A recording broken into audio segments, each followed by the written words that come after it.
all in all, I just was wondering how we were going to do against them if our shots didn't fall from the outside or from field goal percentage. If our field goal percentage was really bad, uh, what were we going to do? Well, luckily we had Lavender this time to knock down some three-pointers, and we were able to stay in the game and actually win the game with those three-pointers from Lavender. Um, so that's pretty awesome. He ended up with like 18 points. Um, Bog was on fire tonight. He scored 23 points. Um, he did really nice. I don't know how many free throws he had, but he had 23 points. So he made some crucial free throws right there at the end.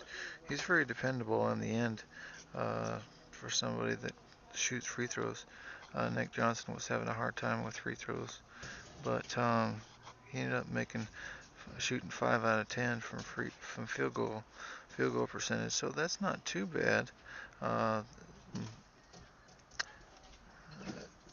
Perry didn't score a lot. Didn't score in the double digits, which he usually does, and Hill didn't score in the double digits, which he usually does.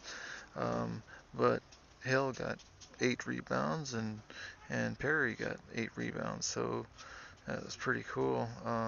Hill only got 4 points, and Perry only got 6 points. So that's kind of crazy.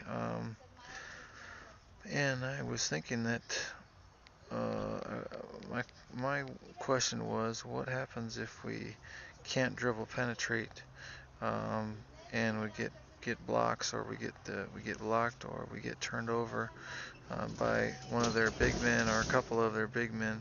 Um,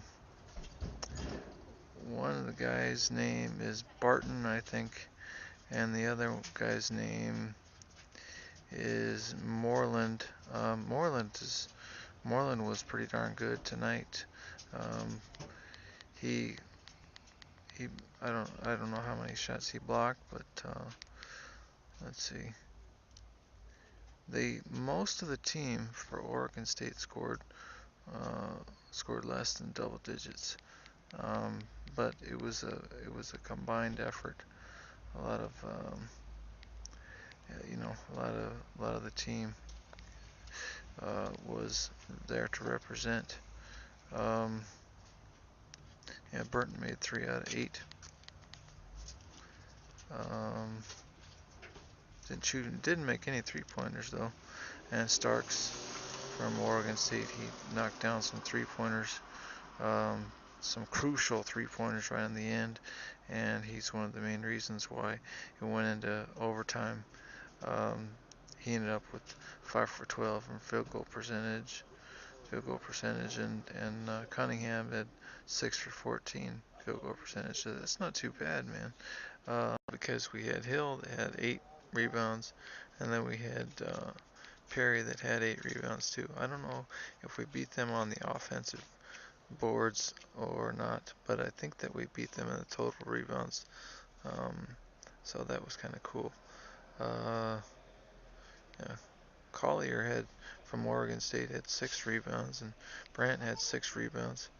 Um, Moreland had 10 rebounds, which is not, uh, unexpected. So Cunningham was their top scorer. He ended up with 22 points. Uh, let's see. Oh yeah, Parham had three assists, and I think Hill had 3 assists also. So, yeah, Cunningham fouled out, I think. But another thing that kept us in the game was our rebounds. We out rebounded them, so that was pretty cool. Um, we had a lot of guys in foul trouble, and that was kind of dangerous. I was thinking that since we were on the home court, we would get a little bit of home court advantage, but from talking to my wife and my friend, then it sounded like Actually, the referees did not really care for us that much at all, so we weren't getting the calls uh, that um, we desired.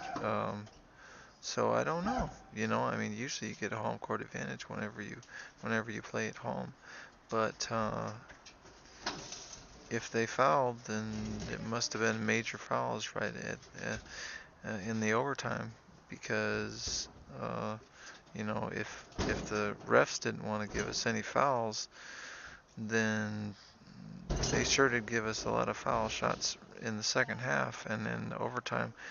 In the first half, we only shot 8 free throws, but in the second half, I think we shot 20, was it 24 free throws or something, and 26 free throws. So it was, we really took it to them in the second half, and that's why we ended up winning this game. Why the U of A ended up beating Oregon State was because of uh, hard the commitment to finish the game, or the perseverance to finish the game, I think is what showed up tonight.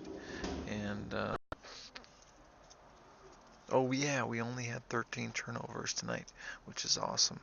Because because game against USC we had 19 turnovers. So if we really cut that turnover number down, which we did, 13, which is pretty acceptable in Oregon State, from what I hear, is a uh, pretty strong defending team, so they can get a lot of